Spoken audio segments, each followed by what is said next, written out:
Right. Good afternoon, everyone, or good evening. Welcome to our conference titled Narrating the Holodomor, the Social and Cultural History of Collectivization and Famine in Soviet Ukraine. It is a virtual conference organized by the Holodomor Research and Education Consortium at the Canadian Institute of Ukrainian Studies.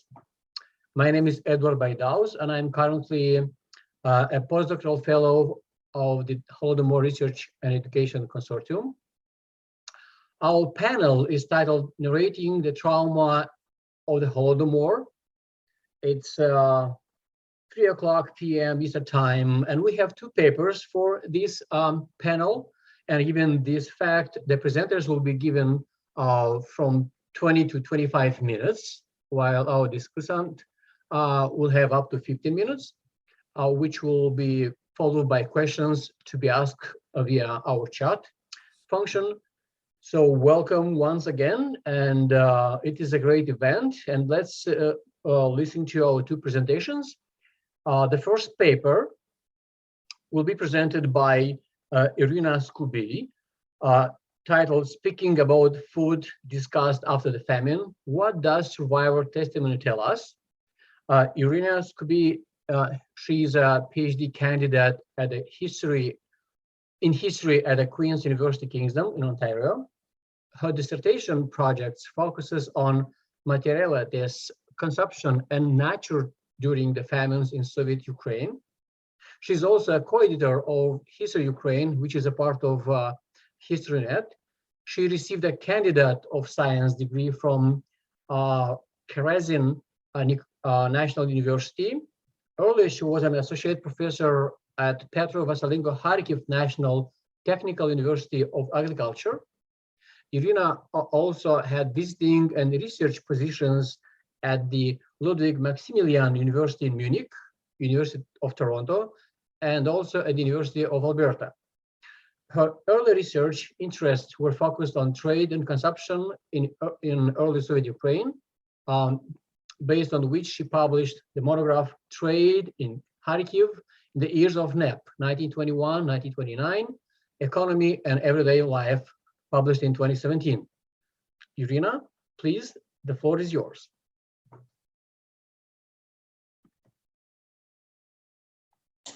Yeah, thank you very much, Edward, for this kind presentation and your words. So I will start with sharing my screen. You can see it, right? Yeah, and thank you very much for the invitation to REC and for organizing this great event. And it is a great honor to be here. And first of all, I would like to say at the beginning of my presentation that the results of this paper was written together with my supervisor, Professor Rebecca Manley. We wrote together a chapter on food disgust during the early Soviet famines, and I was focusing on the experiences of the Holodomor survivors and their testimonies. And I hope that you will soon will access this chapter published in the collection Cultural Approaches to Disgust and Visceral in 2022, so next year. I'm happy to share some results of our collaborative work and focus on emotional experiences of the Holodomor survivors regarding their food and consumption practices. The famines of early Stalin era offer us unparalleled insight into the memory of the survivors, and as a long-term impact and traces of famine food transgressions were mostly never studied by Soviet scientists, and the text of testimonies shed light on the powerful memories associated with sensations of different emotions, and disgust is one among them.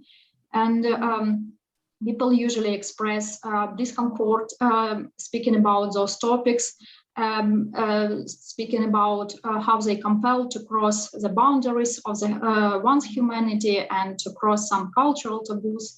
And I believe that many of you who worked with this oral testimonies published or orally have already noticed lots of discussions about it and how people are trying to cope with this trauma and find a way how to express these emotions. And I will try to analyze what their memories could reveal about their survival and food practices, and how their emotions were translated into the published world or oral world of testimonies. And basically what the Holodomor survivors' testimonies could tell us about their emotional experiences with food and food practices, and their history of survival in general. Over the past several decades, we have seen large-scale documentation of personal experiences of various periods of violence, wars, and catastrophes in Soviet history. And now we have this opportunity to fully examine different survival testimonies, and especially testimonies of those who survived the famine of 1932-33 in the Soviet Ukraine. And thanks to these various projects on preserving the memory of survivors, we can now reflect and discuss their personal experiences and find a way how to properly analyze them. And as we have already listened to a keynote presentation by Professor Natalia Hanenko-Friesen, it's important to understand how can we translate their experiences and how can we understand them. And as you can see on the slide, the memories of those who survived the famine were still with those people for many decades, and it is important to acknowledge this, and it says a lot about this high level of their emotions and the extremes of their experiences, and it certainly should be addressed in our research. While for the contemporaries, the disappearances of Disgust was a troubling signal, for those who survived the famine, Disgust endured through time and space in their memories. And among various emotions encapsulated within the personal narratives of survival, we can find numerous references to disgust elicited by different surrogates, like people were usually forced to eat them due to the lack of conventional food. Memories of the consumption of disgusting foods persisted, and respondents usually in the interviews many years later could easily recall what exactly saved their lives, and they could exactly tell their connection to a specific place where these foods were located, provide the details about their appearance, taste, and smell, and it's really very emotional stories, but still it says a lot about the extreme levels of their emotional trauma and the way how different survivors, different individuals manage to cope with them throughout several decades. And uncovering the way of remembering food practices that elicited disgust as one of the most extreme emotions could be a way of understanding how the emotional exposure is mediated through memory that we are working with, through language of those who survived, also through the text of the published collections, where we have to acknowledge that not every word is included into the published collections, and it is a different testimony, the testimony which is published, or the testimony which we are listening, which is oral. So how all of these emotions are translated into the different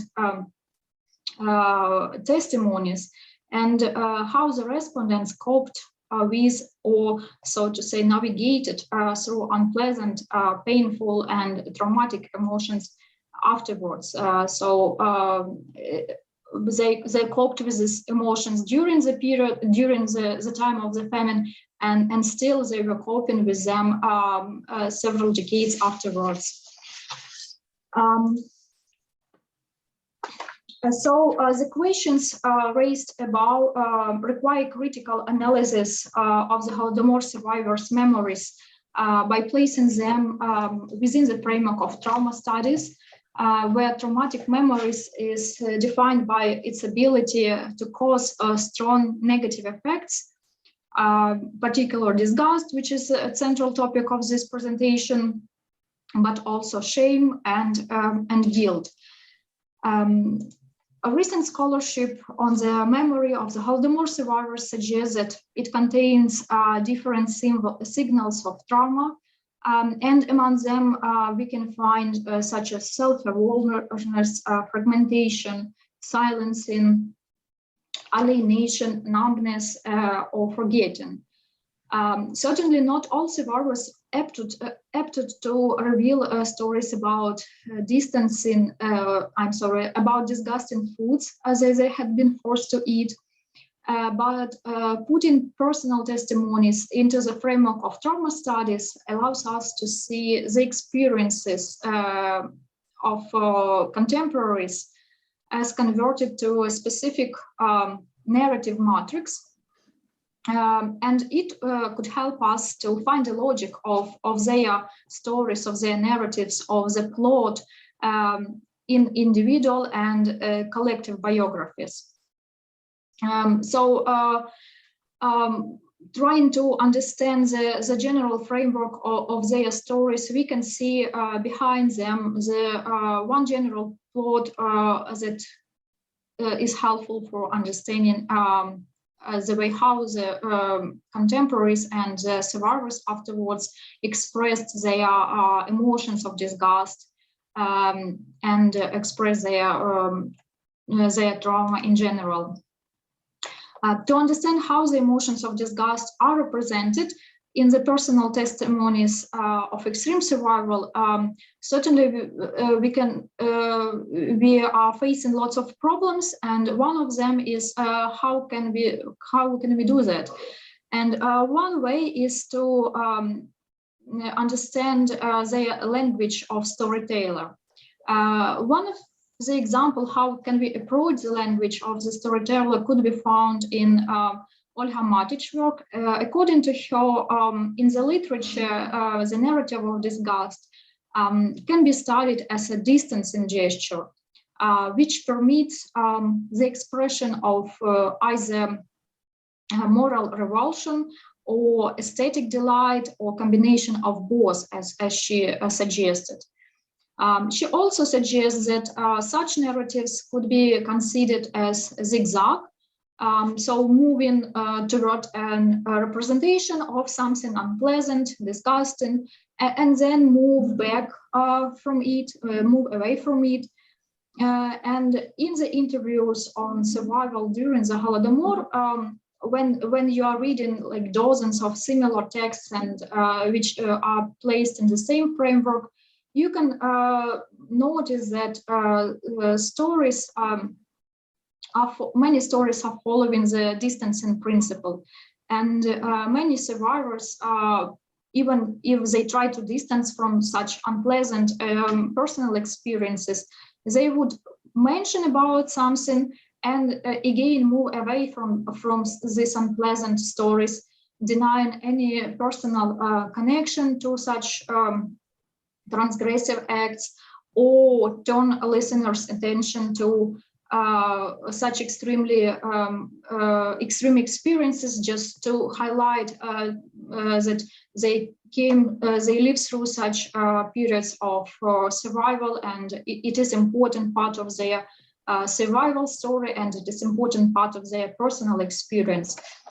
So different contemporaries and respondents find different way, but usually when it comes to such extreme experiences, we can find that this distancing gesture, zigzag in the narrative stories, is a way how they try to acknowledge the extremes of their experiences, but at the same time find a way how to distance from them.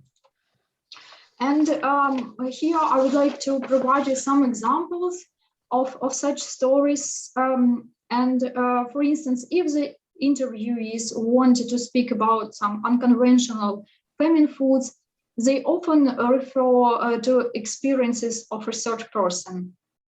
And you can see on the slide that they would usually mention that young boys who would go to a collective farm for searching for rotten meat from dead animals, or they would mention that it was one woman who was so hungry that slaughtered her son.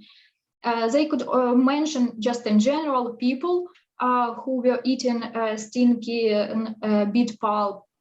So usually they would try to mention that it was a third person, or in general, some general group of society would do such transgressive acts. But most people try to avoid personal connection to these practices.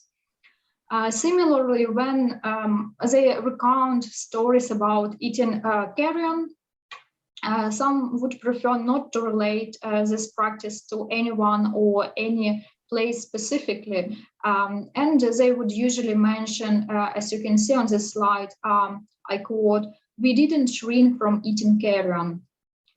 So just in general say that it was a common practice. Again, when recounting stories of eating cats and dogs, which were very common, people avoided actively positioning themselves or members of their families as actors of such practices. And I'm sure many of you have already noticed that in the testimonies, there are lots of similar sentences, like this one, for instance. "There were no dogs and no cats, all were eaten." Or the other one, "There was nothing to eat. Dogs were eaten, cats were eaten, hedgehogs were eaten." So again, speaking about domestic animals, mostly cats and dogs, because it was also considered as transgressive act, and it was difficult to acknowledge and to cope with this. People try to not mention that they actually do this, but again, to emphasize the level of personal starvation and extreme of the time, it was important to mention about it. And so to recall consumption of household pets by someone else served a way to acknowledge that this food transgression happened. It was common, and still people were able to create a distance between the narrator and this uncomfortable practice. Hence, eating a diseased animal was discussed with the help of general phrases such as dead animals were eaten, for instance. And when reflecting on the consumption of horses and other domestic animals that were important for peasants' household, the interviewees would mention that it was their neighbors who transgressed, but not they. Also, one respondent recalled the story of how his neighbor ate the dead corpses of horses and cooked jellied meat from them, whilst in another case, an owner requested a village council to secure the return of half of his dog stolen earlier by his neighbor. And we can further analyze it and say that this peasant wouldn't mind eating his own dog, half of his dog, but it is quite difficult to find such traces of the stories in personal testimonies, while some of the stories could be found in the official documents and reports. Also, the places that were associated with food-based transgression could help us to see the topography of survival and could see us how people tried to distance from disgust and unpleasant emotions. Among such places, the survivors would usually mention cattle cemeteries, dumpsters, lard heaters that usually evoked in them the same negative feelings, and they tried to distance from them in their stories. As you can see on the slide, One interview attests that they just usually would go to this place where the dead horses were thrown away, but they do not go into details about how this place would look like, or any other details are included into their stories. A sense of disgust for particular famine foods helped those contemporaries and survivors afterwards to create or draw some imaginary borders of their humanity. And we can analyze why they decided to distance from these unpleasant emotions and understand why it was important for them. As one respondent remembers, and you can see on the slide, the mother or the main adult person of the family could be opposed of eating and feeding children carrion by saying that it is not acceptable for this family. And it was a way of how this family comes through famine and how they were able to keep to be human in their eyes. Deciding whether or not one could reject taboo foods and carrion was among the strongest. The starving made their critical everyday choices. And being able to feel disgust meant for them to be human, to stay human in spite of all of this violence and extreme experiences of starvation. Yet, if one's experience with famine foods was too extreme, people also experience feelings of shame and guilt. As one Holodomor testimonies reveal, consumption of previously non-eaten substances evoked in some contemporaries feelings of shame, while others experienced even guilt. Some of such examples would also include stories of eating even live animals, which was also considered very extreme, or soil or grass from the ground. And in this way, people couldn't feel themselves humans anymore, but they would refer that it was inhuman, it was like to be an animal and not human anymore. And certainly the strongest experience was of eating human flesh, of homicide.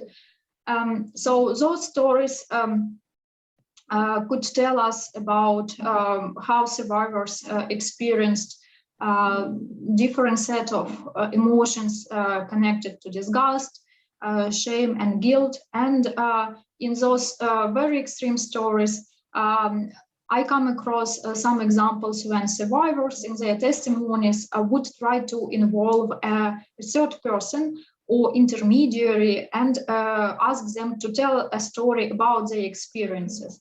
For instance, I remember one testimony when one female survivor asked her neighbor to retell her story about her extreme experiences, and then when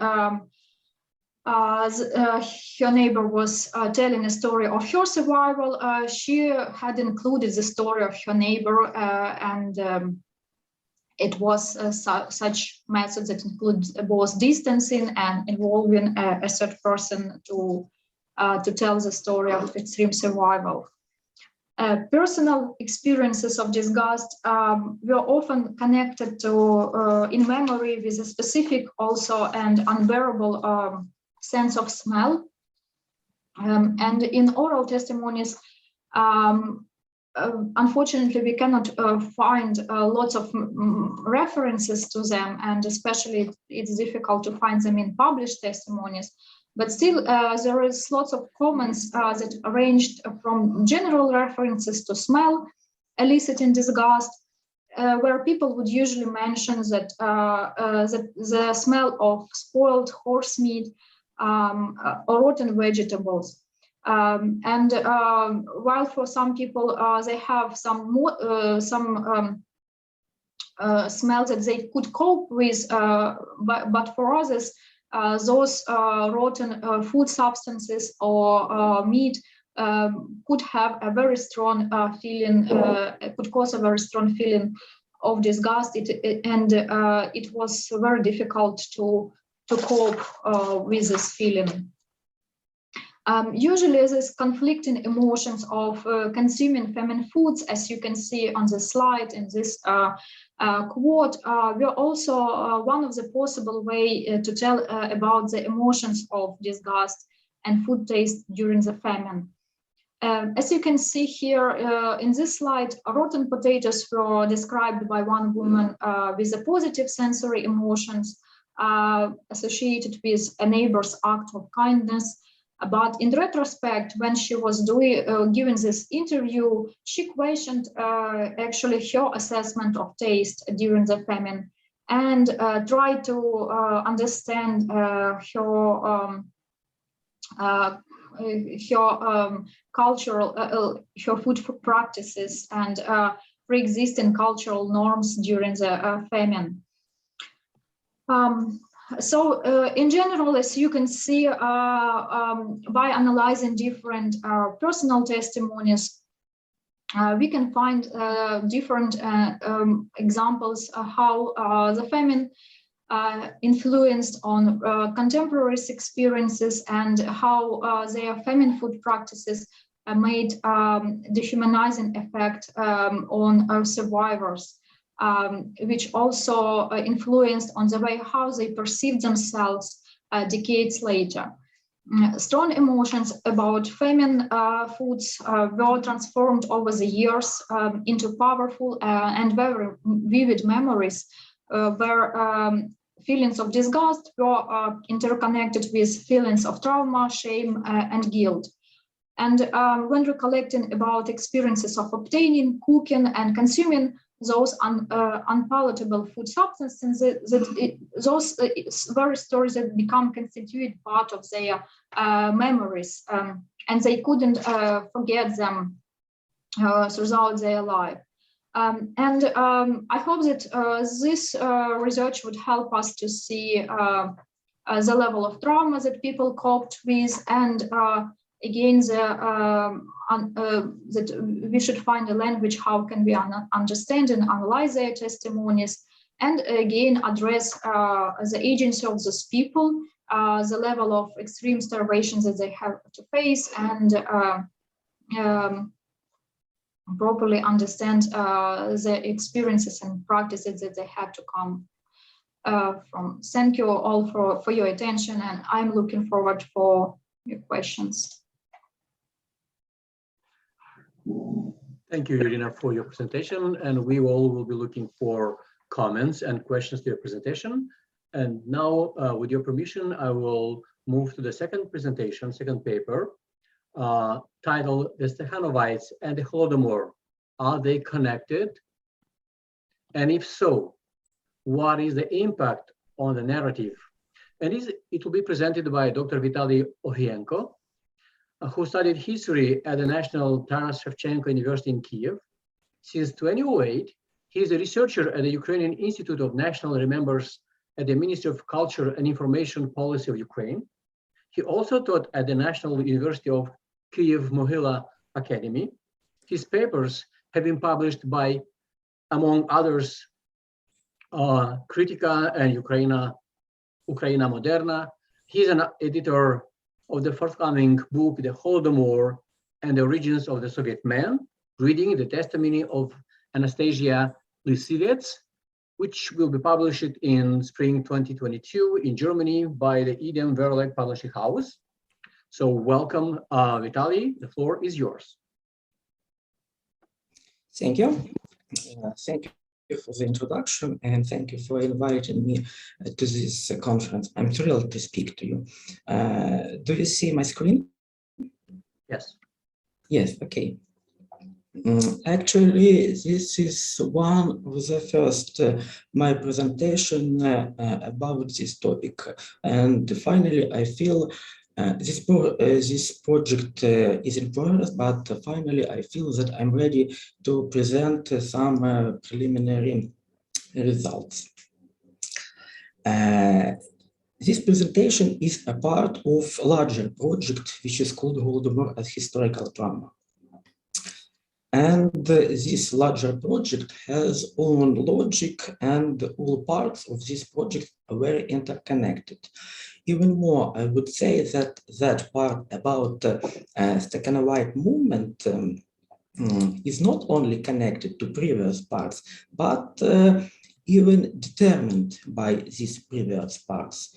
So that's why before moving to the Stakhanovite movement, I should tell you a little about general context of my work, because without it, I guess it would be impossible to grasp my logic and to understand this part about Stakhanovite movement.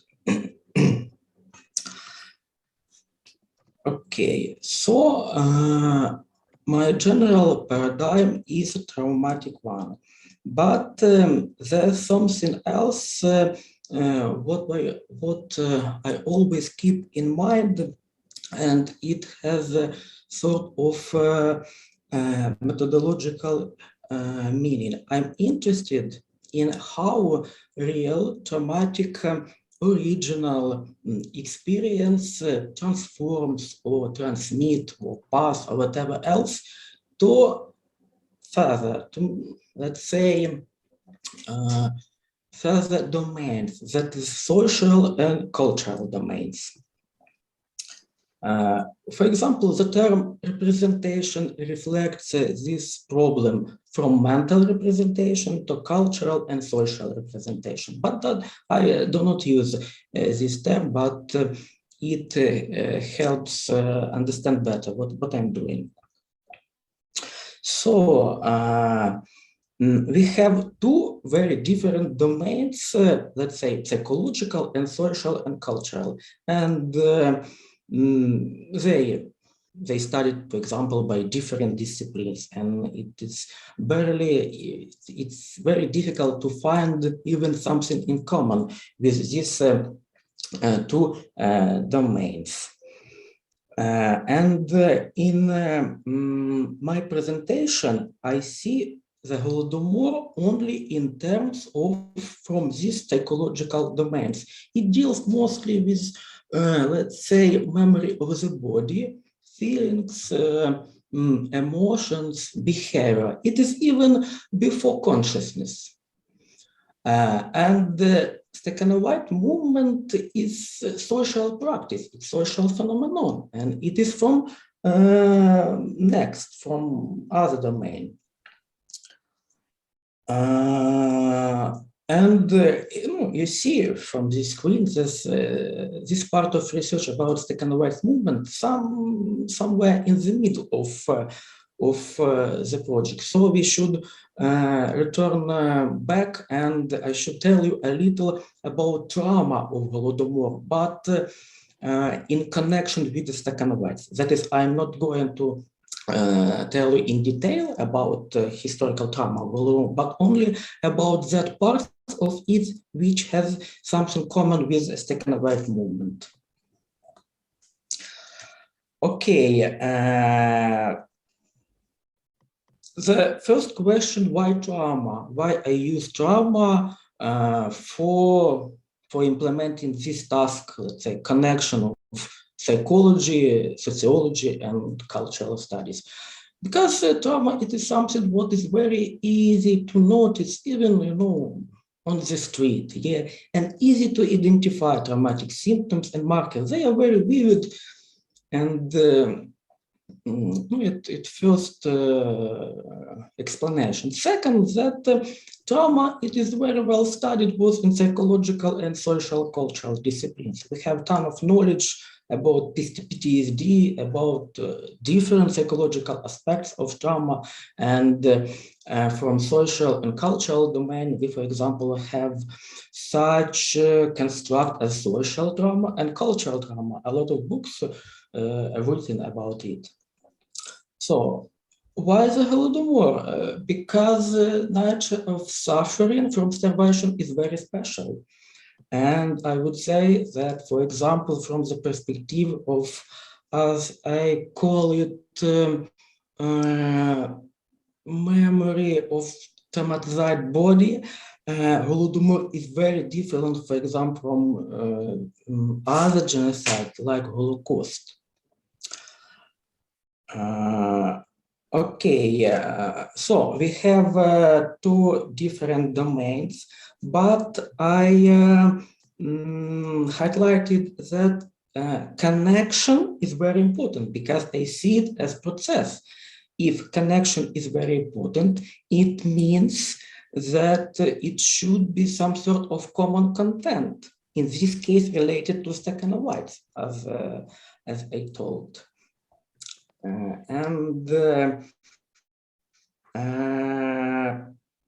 Question what content should be connected, and we have here two concepts. First concept is mobilization, and mobilization, it refers to defensive psychological strategy called fight or flight. It means that if you find yourself in very dangerous situation, let's say potential genocidal situation, there is, from psychological point of view, there is only two options to cope with this danger: or fight or flight. And if we come back to Holodomor experience, we see that really it was or resistance or attempt to flee this area of starvation. And mobilization is on level, on unconscious level. Yeah, of course, there were a lot of conscious practices, but nevertheless, all of these conscious practices were subjected to this unconscious desire to live and to find way out of this dangerous situation. This mobilization, it is first concept which is important for the understanding of trauma, Holodomor, and important for the understanding of Stakhanovites movement. And second concept is work. And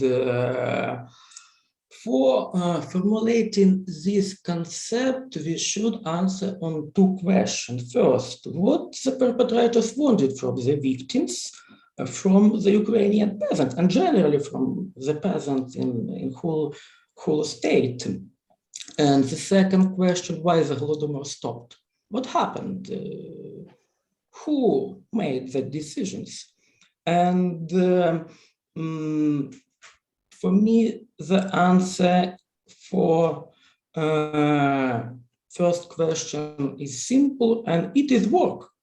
They wanted from Ukrainian peasants only one thing: work. They work.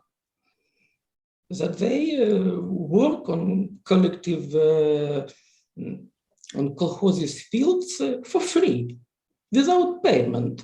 Of course, it's not so much, but from different perspective, it's very much, because it means that you should reject all own previous experience and future hope, for example. It means very much. And of course, not a lot of people at the first stages of Holodomor and collectivization were ready to work for free. Yeah, it contradicts human nature to live good, to have money, and to have prosperous life. Why Holodomor stopped? Because perpetrators received what they wanted. They received work. People agreed to work because of this experience of starvation, and Holodomor stopped because goal was achieved. And you can read about this stuff and Holodomor drama in detail in this book, which will be published next year in Germany. Yeah, and this excerpt is from this book. I hope you can read it. And this is story told by Dmitry Ogienko. Dmitry Ogienko is an author, and he wrote a book,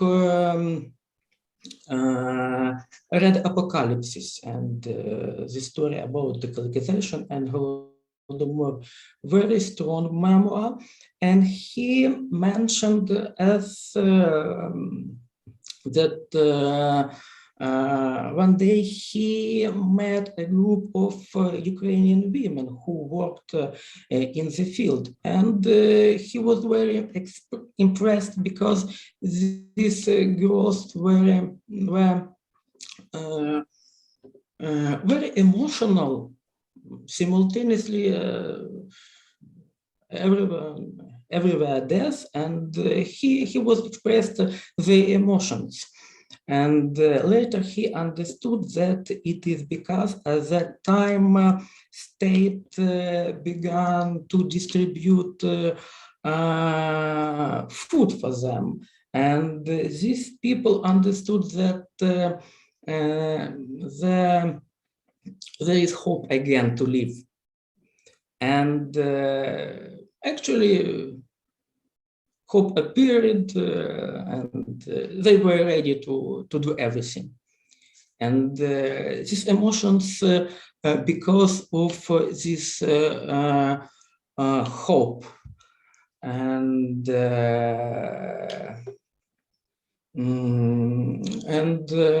this is mechanism which is behind one of the mechanisms which is behind the Holodomor, that is final stages of Holodomor. In short, it is food. It means food for work, and it was a deal. And to some extent, it was the most good deal for these people who, if not agreed in terms of this deal, it was death. So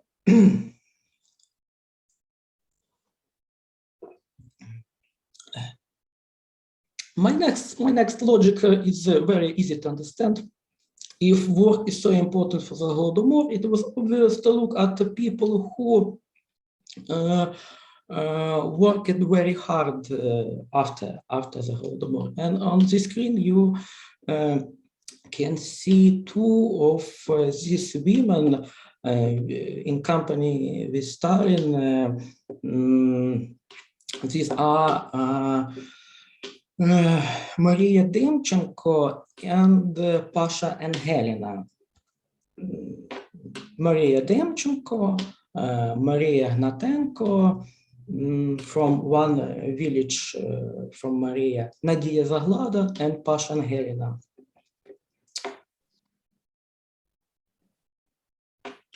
And what I expected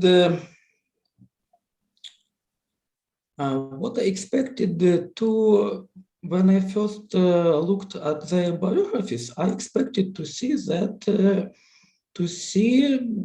they actually as victims, as those girls encountered by Ogienko in the fields.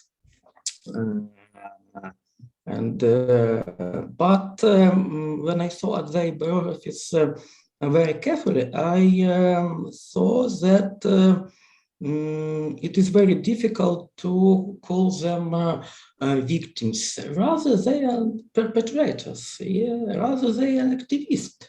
Actually, their biographies are very similar. They grew up in poor families. They were among the first to join the collective farm in 1928, 1930s. They supported communists. They hated kulaks. participated in food requisitions, were active participants in local public and collective farm life, as befit Komsomol members and communists. Rather, the motivation is easy to understand. It was money, it was gift, it was state decorations, fame, new status, and other things which easy to understand from rational point of view. That is, probably Soviet historians were right, who wrote that many people from Ukrainian countryside supported communists. They were activists, and they supported the Soviet policy of collectivization, and willfully took part in this activity. But there are two moments which important for my research, in which I think allow us to look at all this problem from a rather different angle. And first is that it is very impressive and striking that they worked very hard and enthusiastically, while others died from the hunger. And they worked really, really hard. That's really, they took part in requisitions, but they worked really hard during summer and during the whole year in the field. And it is very unusual behavior for the activists. And secondly, they already worked hard in 1931, but they achieved the first good harvest in 1933 and set their records in 1935 or something like this. And what is interesting that there were many other Stakhanovites workers, even in the native villages of these girls, for example, Demchenko and others.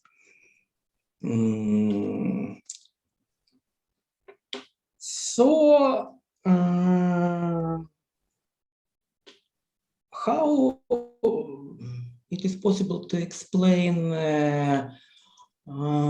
these moments? And in my understanding, they worked hard because they were in state of mobilization, like other people, like victims who tried to flee or fight, like activists who were engaged in violence and repressions. And I think that some part of activists preferred, let's say, less confiscate, less to be engaged in violence, but simply more to work, as of course, as perpetrators wanted them to do. And to some extent, they invented this social practice of work, of hard work. They invented it in 1930, 31, 32, when every people from Ukrainian countryside didn't work hard in collective farms because it was contradictory to the experience, the expectations, all their previous life.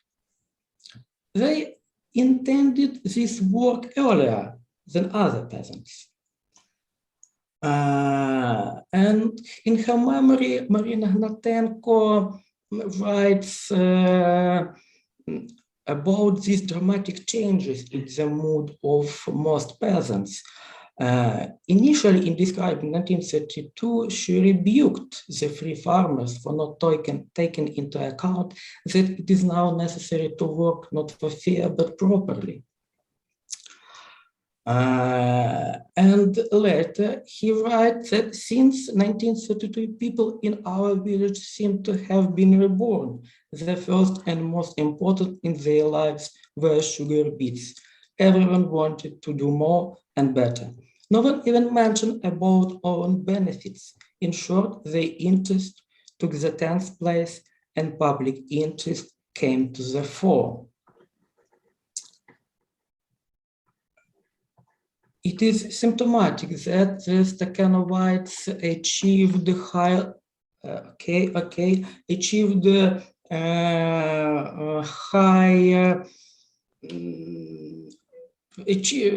set their records in 1932 and onward to 1935, when hard working practices became rather normal.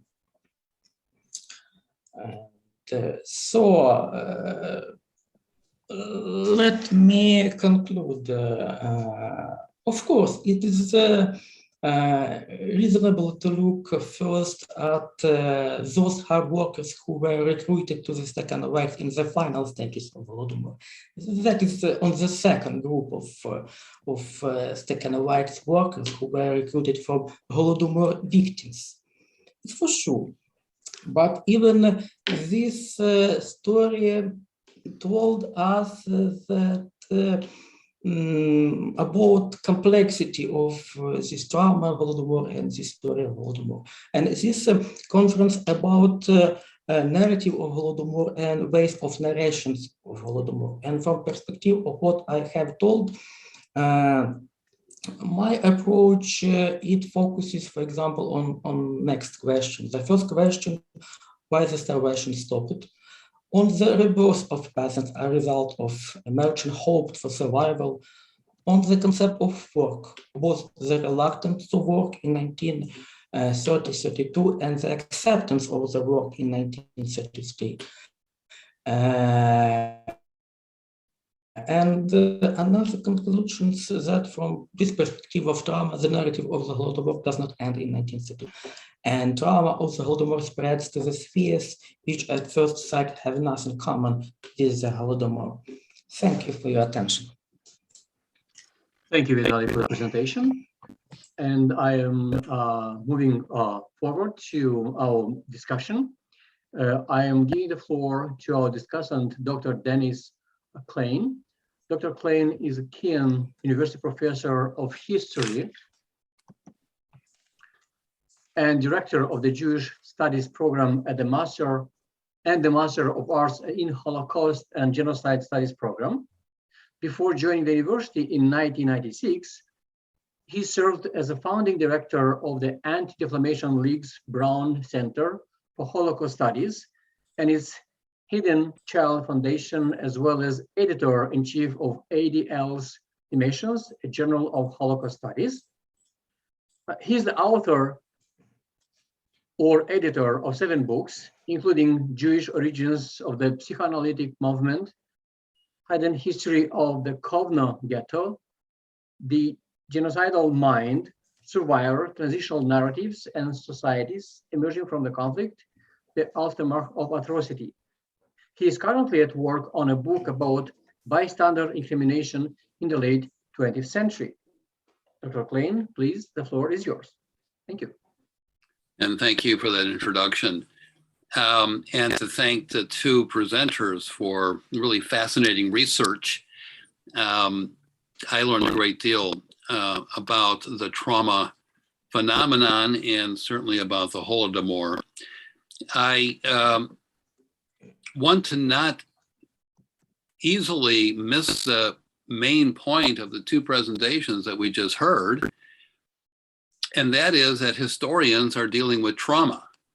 I find that something that we shouldn't take for granted. This was usually in the province of psychological study and research, and here we go, right? Including myself, that we have taken this interest in the traumatic sequelae. So I think that's a very important observation I wanted to emphasize. And with that, I also wanted to make note in general, before I get into some specifics, that therefore, as historians dealing with genocide, we are really paying much more attention to the victim's perspective than we have before. Of course, this has been going on now for some decades, but we should not overlook the fact that at least the historiography has conventionally looked at perpetration, at the perpetrators. And so therefore, understanding genocide from the victim's perspective is, I think, a critical step forward. And we have examples too in this particular panel. Victims, as a footnote here, have again conventionally been ignored because it was regarded, their testimonies, as unreliable, as we're hearing, right, emotional. And if we really, therefore, as historians want to understand what happened, what actually happened, then we can't rely on victims' testimonies. Again, they are talking about something that factually does not always work. And we know this, that testimonies that are offered sometimes stray from documented events. And so therefore we have, again, conventionally discarded victim testimony. But I believe, and again, we heard about this afternoon or this evening, depending where you are, that in fact, victims can tell us a great deal about genocide, and in fact can tell us something that we otherwise would not know about the dimensions of genocide. So again, not to overlook something that might appear as self-evident, I don't believe it is. I think we have examples of some real step forward in our understanding and grasp of genocide. So then to get to the specific arguments that we heard, I want to begin with, if it's okay to refer to you by first names, Iryna's presentation, which I again found really quite fascinating. And here we go. She, in fact, mentions quite accurately that we're dealing with emotion, right? Since when do historians deal with emotions? But we're working at this and should. Or as she mentioned, we're working with extreme experiences, usually beyond the grasp of traditional historical research, but we need to deal with that if we're going to understand genocide in all of its dimensions. Here I want to observe and maybe even raise a question. I think the medium of testimony is something we should really take into consideration. We look at testimonies and we therefore derive information and, yes, conclusions from what we are learning. We honor the victim's voice. And as I say, I believe we should. But what do I mean by the medium? And how could that actually distort what it is, in fact, we need to understand about the traumatic experience? And so again, I want to raise questions. One medium is the process of the interview itself, or however it is that we begin to learn about the victim's experiences. If it is done by way of interviews, we need to therefore look at their questions as much as write the responses that we then read or learn about through oral testimony. The questions themselves, having had my own experience with this, is often about describing the events. We need to understand, we need to learn what happened. And therefore, by posing the question, what happened? Give us a description to the best of your recall. We therefore might get a different kind of grasp than if we were to just turn on the mic and please just talk. By asking the question, therefore, and getting perhaps therefore description, it might explain, at least in part, why victims therefore use the third person as opposed to the first person voice.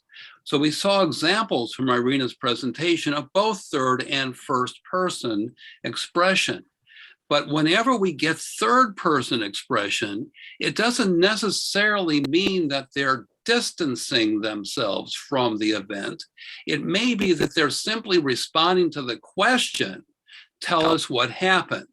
And therefore, they're referring to what they have seen or observed rather than expressing what they had felt or experienced. So I think we should take in consideration and look closely at the kind of questions that survivors therefore respond to, I think, before we conclude that it's about a distancing strategy in dealing with trauma. Another medium that I think we should consider when we try to draw some conclusions about victim testimonies is whether or not these testimonies are published. And I believe that, Iryna, you mentioned in one of your footnotes that your analysis is dependent on published testimonies. The act of publication, therefore, invites editing, because after all, once you go public, you need to become the messenger and to therefore make testimony legible to the audience, to the reader, or to the viewer. And in order to do so, revision is therefore necessary. And once an editor therefore edits or revises the testimony, you then get into the problem of whether or not you are distorting the testimony itself. So that, for example, and here I want to refer to scholarship that is labeled as deep memory. Deep memory is often elided in published testimonies. And what we rather get is what is sometimes referred to as common memory. But it's deep memory that we need to get to if we want to truly understand the victim's perspective. Unfortunately, many publications, in trying to make sense of what the experience was about, will therefore create narrative logic or coherence. But we know that the victim experiences was anything but logical or coherent. It was, and I think Iryna makes an important point here, it was fragmented experiences. There is contradiction in their testimonies and in their experiences. There is indeed shame in what they had gone through, as Iryna reminds us. And there are silences that we need to honor that in published testimony we often delete. And how do we recapture some of that is a problem, I think, anytime we get into a publication. And the third problem that I want to get over to, Vitaliy, your important presentation. But the third point I want to make is that by very definition, testimony is retrospection. And therefore, and this is what we learn in memory studies, that any time, therefore, we ask somebody to recall an event, they're doing two things at the same time. They're going back to the past, they're reliving the past to the extent that, of course, they could, and they're also trying to take care of themselves in the present. So that sometimes the way we recall the past is a form of navigating or negotiating the trauma. And we therefore try to emphasize or recall or even possibly fabricate something that we might call human or humanity. Because that's the life that we wish to live in the present and in the future as opposed to the past. That we often see, therefore, in testimonies, a sense of triumph. We have survived when we know that the actual experience is anything but, right, the experience of survival, at least on a day-to-day basis. I'll leave it there for the moment, just hoping that some of these questions are helpful. Vitaliy, I thought as well, your presentation was so very important. I just want to raise one question with regard to what you therefore helped us to understand. You two are dealing with the question of how do survivors manage trauma? And here I want to raise the question of perspective and the language therefore we use to describe the management of trauma. So as I mentioned before, the perspective you both have adopted is the victim's perspective. But sometimes the language we use to therefore describe the traumatic experience is inadvertently the perpetrator's language. So then here, I hope I'm being fair now in understanding your argument, but I did take some notes here about words that we are using to understand the work as you were talking about this. And therefore, is it a matter, as we understand therefore what victims meant by this, of obedience or compliance or survival as opposed to death. What choice did they have? Or acceptance of the reality in which they were then living. That to me are words that perhaps perpetrators would use.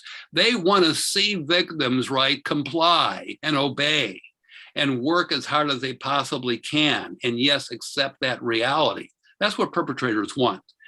Victims, however, are trying for something else. And here I'm looking, therefore, at the subjective expression and not the objective experiences. Objectively, yes, they did obey. Objectively, yes, they were trying to survive. Yes, we can say that with confidence.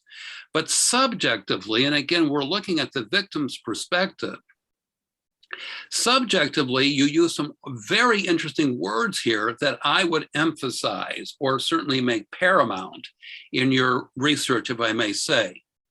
And the words, therefore, that you've used, and I want to emphasize these words, is they worked willingly, or at one point you used the word enthusiasm, that they worked enthusiastically, that they in fact were activists.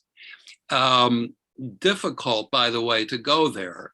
But what we're seeing here, and I think that's what you mean by the word reborn or rebirth, what we are observing here is what we sometimes refer to as the Stockholm Syndrome.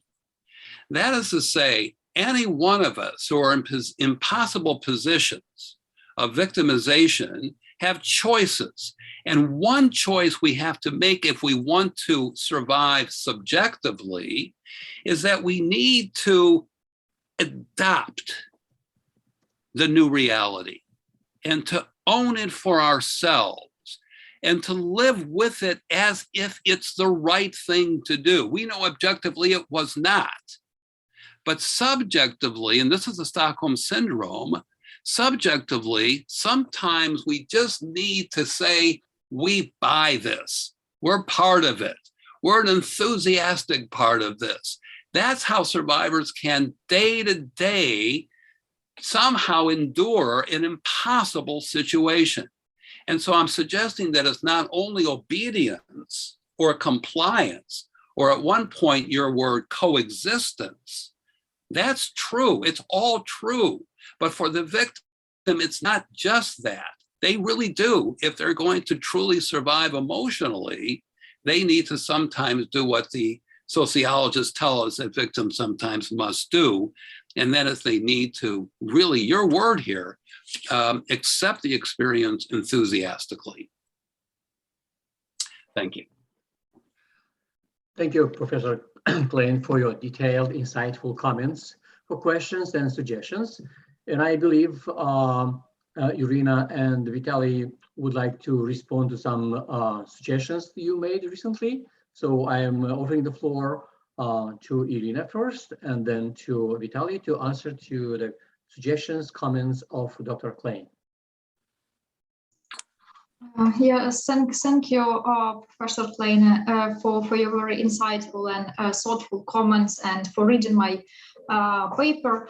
And it's really important. You have addressed almost all of these mostly critical moments of working with testimonies and working with published testimonies. And it's really a case when we are now, like, due to the current ongoing COVID situation, we are mostly reliant on published testimonies. We are working with those sources that we already have in our possession, because we cannot do a lot of work that we could do before. And that's why it is important to understand how we could properly analyze them, what is hidden, what is omitted, what is silenced, and what was not published. Even this small expressions that could came up in personal stories, some kind of silences in speech, or some emotional language, we cannot see it. And as an option, we can work with other type of sources, oral testimonies that that we can hear, that we can understand the language and the emotions of the narrators. And it could complement all of these two types of testimonies together. And again, video testimonies could tell us about some facial expressions that people have while talking about their traumatic experiences during the famine. So I would say that in those cases, when we are working with such sources, it is a good way to complement different types of testimonies and work with them.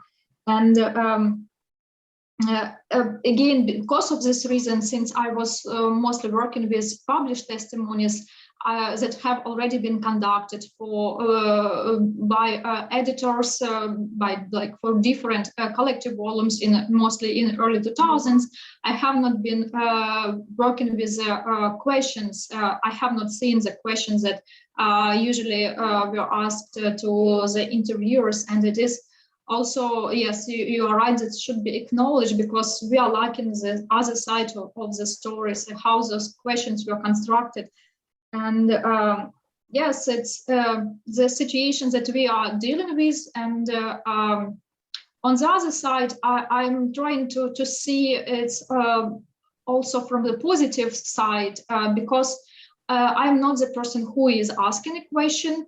I'm not trying to manipulate or construct the question in order, for instance, when I would go to one survivor and ask about his experience.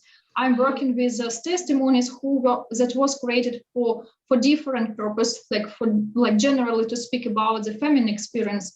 And then it helps me to see whether this person is mentioning some emotions like disgust or guilt for eating famine food. It say a lot why this person decided to mention, even he was not asked or she was not asked to do that. So in a way, if I'm not asking those questions, it tells me a lot why those stories are present in those testimonies. Yeah, and thank you for this suggestion about deep memory. It's a good way to see how these testimonies could be analyzed and what layers of analysis should be done in order to understand those fragmented, as you mentioned, testimonies and these fragmented stories that we have. Yes, I would just mention that in that example about third person that were involved in this story, I consciously decided to not include the story behind this example, because, as you mentioned, again, we are dealing with emotional experiences, and this story was very harsh, and I just convincingly decided not to make additional layer of stress and trauma for listeners and for readers. But it was the example of the story that actually it was about involving of the third person in order to distance, because this woman was asked, I do not want to tell, I'm ashamed of this story, so could you please tell this story when you will be telling this story for you. So certainly it could be from case to case, but it is very telling that, as I have noticed, this most extreme example, people wanted to acknowledge, but they were not able because of this very extreme and very deep emotions.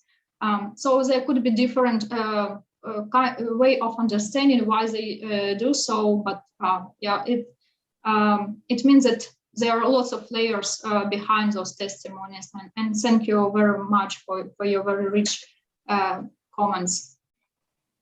Thank you, Iryna, and I would ask Vitaliy to briefly refer to some comments made by Professor Klein, and then we'll have some time for questions. Vitaliy. Danny, thank you for your very insightful comments. First, of course, testimony is retrospectional, but I think that ordinary testimony is more retrospectional than the testimony of victims.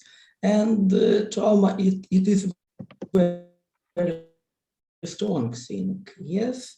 And I think it in part it is very strong because it is some sort of structure behind it. I use the term schema following Bartlett's notion of schema. And I even think that we can presume that some narratives could preserve this schema as a structure in the narrative. It means that emphasis is shifted from, let's say, traumatic symptoms to schema, to this structure. That is, I'm looking in the narrative structure, but actually not victims, because not symptoms, because even good poet or good actors can play violence or can play trauma very good, and actually there is no difference between actual trauma and trauma in cinema. You told about importance of looking at genocide from perspective of victims. I completely agree with you. And for example, genocide studies, it is overwhelmingly from perspective of perpetrators. It is, of course, very interesting to look, for example, at genocide studies from perspective of victims. About obedience, of course, you know about subjective and objective experience. Of course, you know about such experiment as, for example, learning helplessness. You remember that it was about dogs dragged from these cages. And the author of this experience explains and describes the process, but as I understand, he did not look precisely at this process of dragging these dogs from the cages and what was behind from, for example, psychological and neuropsychological point of view. I mean that what can be more subjective, that experience of body. It is the most subjective things we can imagine.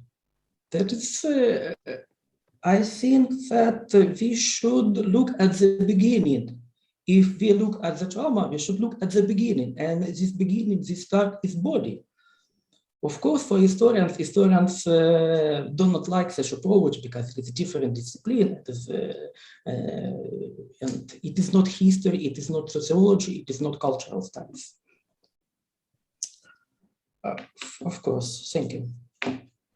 Thank you. And now we have some time for questions. Maybe for technical reason, I don't see any questions here. Tom, could you please look into this? And meanwhile, I will ask two questions to our presenters. One question is for Iryna.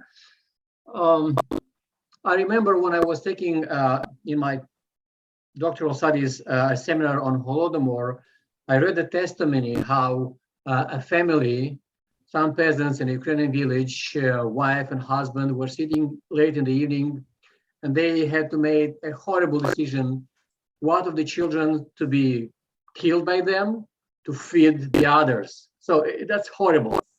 But my question is a different one.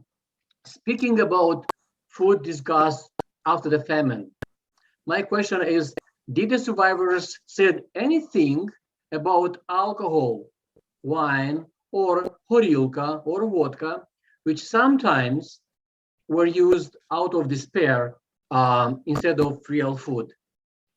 And my question to Vitaliy was, what was the ethnic composition of the most active and famous Stakhanovites in Ukraine, and if they took part in grain acquisition campaign? You partially answered to this question. And when I saw your remark about motivation, gifts, money, and so on, I was asking myself, well, those people, They had no fear at all, no feelings, not a word of guilt. Thank you. Yeah, thank you, Eduard. It's very like this story is certainly a part of this survival strategies about how you tell the story about family experience and about consumption of alcohol substances, and people usually would refer to Braha, like in general, or some things that I have prepared to produce alcohol for. But I would say I was trying to remember what the testimonies that I have read already. I would say that the same people mention the consumption of alcohol for sure, but here we can see the same way of distancing from this practice. I do not remember that people would say that I was drunk, I drink a lot alcohol or Braha or any substances, but they would usually say that, again, people would do this, their neighbors, like in general, everybody would do this, but like again, it is not something that like somebody would like to acknowledge. But again, mentioning about these extreme experiences that they would usually hint to these experiences of starvation.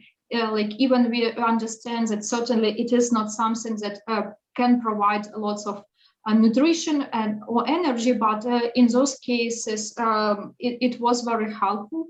And I also like remember that people were like going even to starch plant in Belarus in order to take some surrogates or some resources from starch plants and come back home several days later. So there's something that could be said or something that could be silenced, and it is possible to do some kind of hierarchy to understand what food substances could be said in when it comes to personal connection to such practices or foods, but there was many more others that should be omitted or connected to the experiences of others. And still, like if we have those memories and these stories 50 or 70 years after the effect of the famine, we still see how these practices were traumatized the contemporaries and the survivors. We still see the effects of their survival strategies. Or even if they have not done this, it shows a lot about, in general, like general social situations that all society, like lots of people come through these experiences, and this experience traumatized like people even they have not do this. Yeah, thank you very much for this comment. Thank you. Mm-hmm. Thank you for your comments. I think that ethnically among Stakhanovites were present very many ethnic groups. For example, Pasha and Iryna was of Greek origin. And I think that maybe it was proportion between Stakhanovites and the general population of Ukraine. I don't think that it is we can find something special or can find some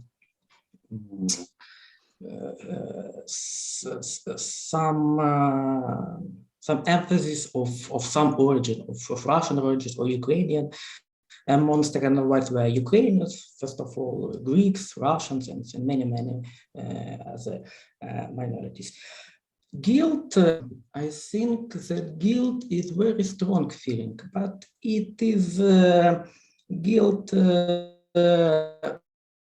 rises later on in 5 years, 10 years, 20, 50 years. Yes, if there is no choice, guilt is not very valid because there is no choice, because another feeling is more important, and But of course, they had guilt, as many other people, of course.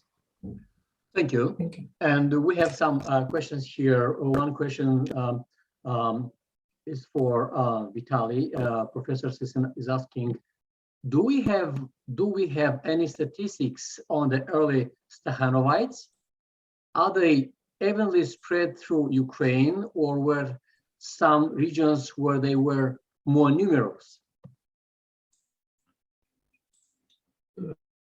It is easy to answer because as I know, we don't know almost anything about these people. We know something about very famous Stakhanovites, as Pasha and Iryna or Maria Demchenko, but we don't know almost anything about Stakhanovites, not so famous, but we only know that they were very numerous. Probably thousands of them, tens of thousands were present at the time, but we don't have information about these people. You should go to the archives, and of course, we have the information. Okay, there is another question also for Vitaliy. So far, can Vitaliy comment on how the creation of a new Soviet man, quotation sign, figures in his discussion of Stakhanovites? Charles Balan asked.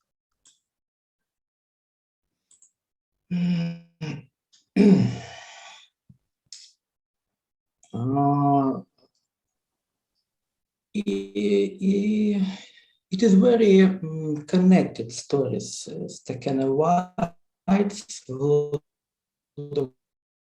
Holodomor trauma, and the Soviet man Soviet identity. But Stakhanov set his record in 1935. But Maria Demchenko already worked very hard in 1933. I think that even Maria Demchenko and others, they invited this hard work. And it will be too much to tell that Stakhanov borrowed this hard work from this girl.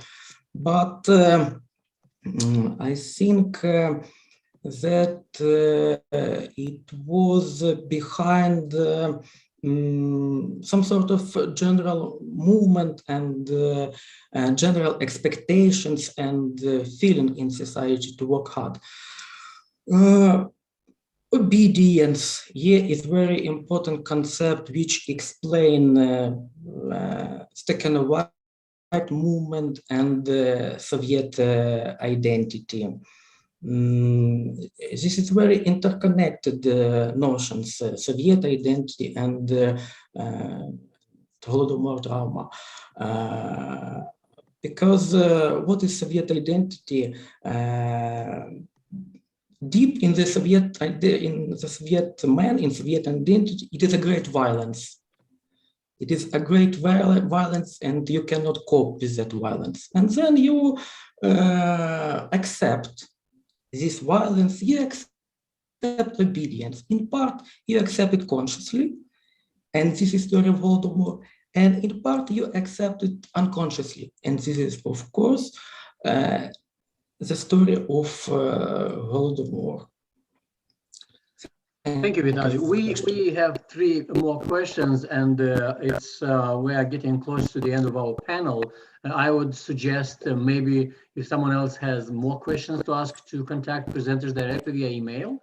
And I believe Oksana could provide with email. But so far, there is a question from John Setechka, if I do pronounce correctly the last name. Thanks to both presenters for great presentations. I have a question for Iryna. I know there is a monument to the river Mosul here in Ukraine that is a testament to its life-saving powers during the famine of 1946-47. Have you come across any monuments, statues related to the 1932-33 famine that are constructed to pay tribute to foods and food waste? Yes, thank you, Eduard, for reading this question, and thank you, John, for very thought-provocative question. And as you know, it's a real issue with the monuments to famine of 1932-33, and in general, monuments to the famine experience. And I would direct this question maybe to Victoria Kudela-Swantek, who had, I remember in her book, the section on different different objects that are included into the monuments to the famine of 1932-33 in Ukraine. But what I remember from my from my memory, I have not come across monuments that include different food waste. Like certainly those monuments include different different like objects like grain or ears of grain or like something like that. Just grain are mostly a symbol of starvation because, like, again, grain was requisited from families. But like for now, I have to look into this, but I would say that usually food waste is not included, and also again about, because of the silencing about the disgust that we can see in the testimonies, and it is certainly unpleasant to talk about it, and certainly it is quite difficult to include those objects into the monuments, and it's difficult to, like, how you would express them in this like material like representation of this human experiences in this material form. And again, like speaking generally about it, I would say that it is a real issue with monuments to the Holodomor in general, because usually people are portrayed as victims. We see lots of monuments to children who are suffering, and women who are also portrayed mostly as victims. But again, those examples of how they coped with their feelings of disgust, how they coped with the trauma during this event and afterwards, it tells a lot about their agency as actors. It tells a lot about the variety of their experiences. And certainly it is not only about grain that was confiscated from the families. It's about the variety of their experiences, and certainly those stories that are silenced, that are unpleasant, they should be part of the discussion, and they should be acknowledged. And it tells a lot about the period itself and the trauma, the emotions that people have to cope with. Yes, thank you for this comment. And I believe that those discussions could help us to see more widely the variety of the experiences, and see more widely the material representations of the famine itself. Thank you, Iryna. And Vitaliy, we have a couple of questions for you, and with them we'll end today's panel. So there is a question from Olga Andreevsky for Vitaliy. How widely were the stories of the Stakhanovites collective farm workers publicized? Were those stories told beyond Ukraine or all in Ukraine?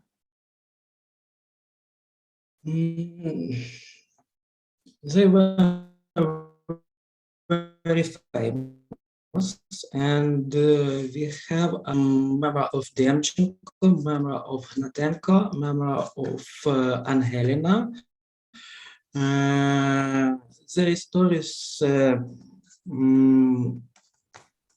were publicized in Soviet press, especially in 1930s and later. And so we think that we have a lot of information about these famous Stakhanovites. And were the stories told beyond Ukraine or only in Ukraine? I think that probably in Ukraine, I don't know many mentions about them beyond Ukraine. I know that Sheila Fitzpatrick wrote about it, but not a lot of.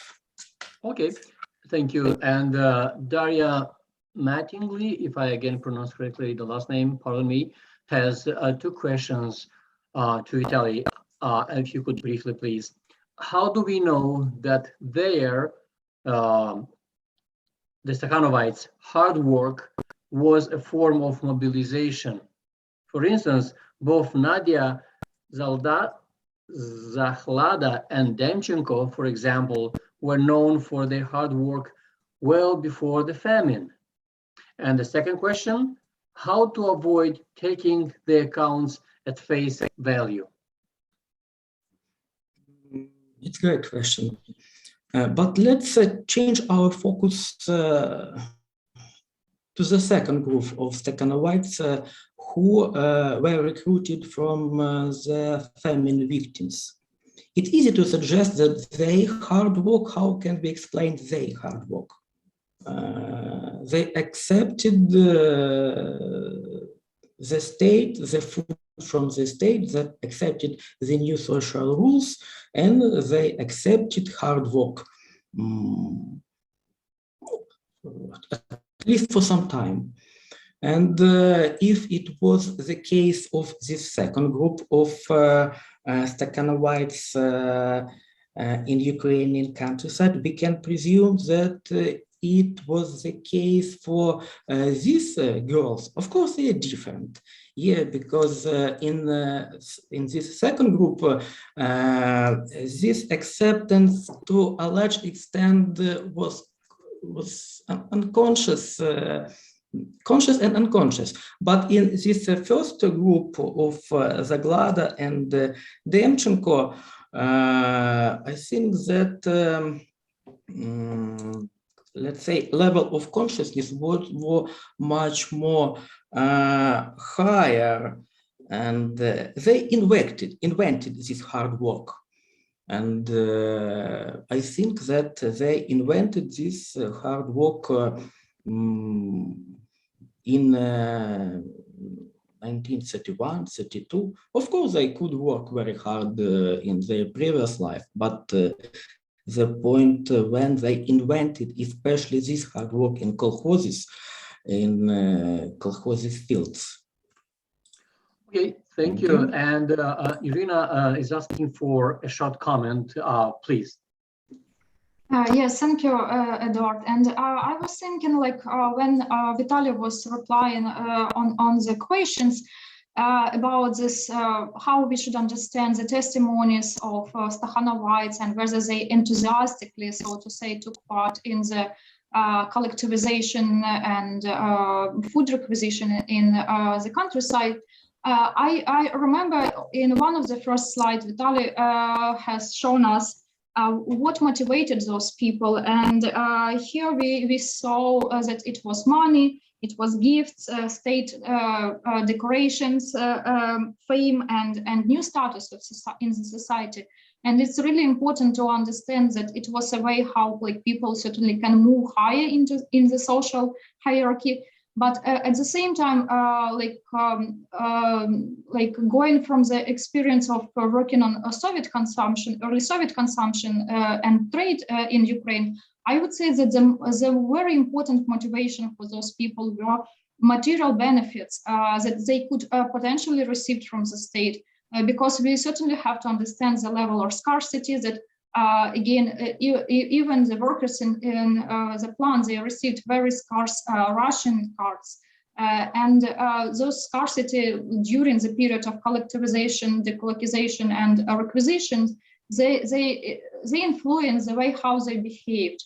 And taking into account this material side of the story, what they received from the state and from the community, from the collective, from when they behaved in this way, when they do these things that they do, it helps to see why they were so enthusiastic, to say, so to say, in their actions.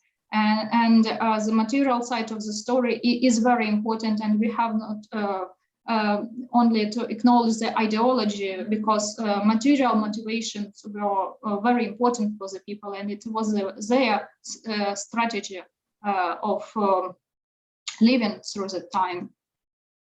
Yeah, thank you. Thank you, Iryna, for your comment. And I would like to thank all participants and attendees for their engagement, and to thank the organizers of this academic event. Here we end our panel, and just to remind you and invite you for our next panel, which will begin in 20 minutes. Panel Everyday Experience of the Holodomor. Thank you and good luck with your presentations and participants.